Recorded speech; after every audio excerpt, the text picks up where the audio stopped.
সাম্প্রতিক সময় হামজা চৌধুরীকে নিয়ে অনেক উৎসুক বাংলার জনসাধারণ। হামজাকে নিয়ে অনেক আশাবাদী বাংলার মানুষ।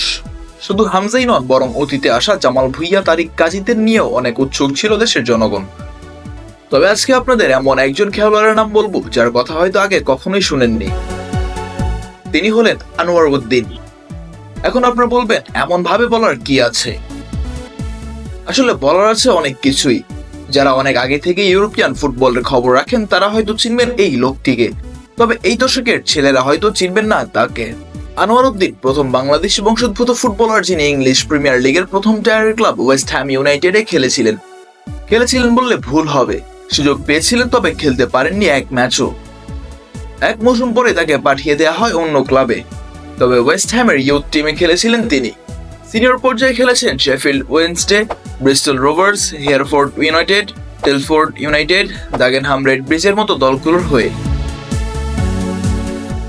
এর উপর প্রথম বাংলাদেশি বংশোদ্ভূত ফুটবলার এবং ব্রিটিশ বাঙালি ফুটবলার হিসেবে দাগেনহাম রেড ব্রিজেসের হয়ে অধিনায়কত্ব করেন তিনি। বাংলাদেশ দলের বর্তমান কোচ হাভিয়ের কাবরেরা। স্প্যানিশ এই কোচ পরিচালনা করেছেন লা লিগার দল দেপোর্তিভো আলাভেসের সহকারী প্রধান ম্যানেজার হিসেবে। তবে বাংলার ফুটবল সমর্থকের এখন চাচ্ছে হামজা চৌধুরী, জামাল ভুঁইয়া, তারিক কাজীদের মতো সেই ওয়েস্ট হ্যাম ইউনাইটেড তারকা আনোয়ার উদ্দিনকে বাংলাদেশ জাতীয় দলের কোচ করা হোক। তাতে করে আরো যে বাংলাদেশে বংশোদ্ভূত ফুটবলাররা আছেন, যেমন Samit Som, Quinn Sullivan, Cavan Sullivan, Zidan Miah, Yusuf Zulkarnain Haque, তারা যেন দেশের হয়ে খেলতে পারে।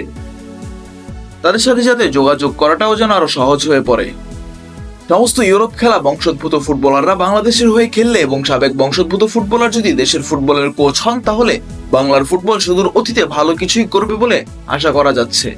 কোটি মানুষের স্বপ্ন যদি এভাবে বাস্তবায়ন করা যায়, তাহলে একদিন the greatest show on earth খ্যাত ফিফা বিশ্বকাপের গ্যালারিতে উড়বে লাল সবুজের পতাকা এবং মাঠে খেলবে তারিক, জামাল, হামজারা।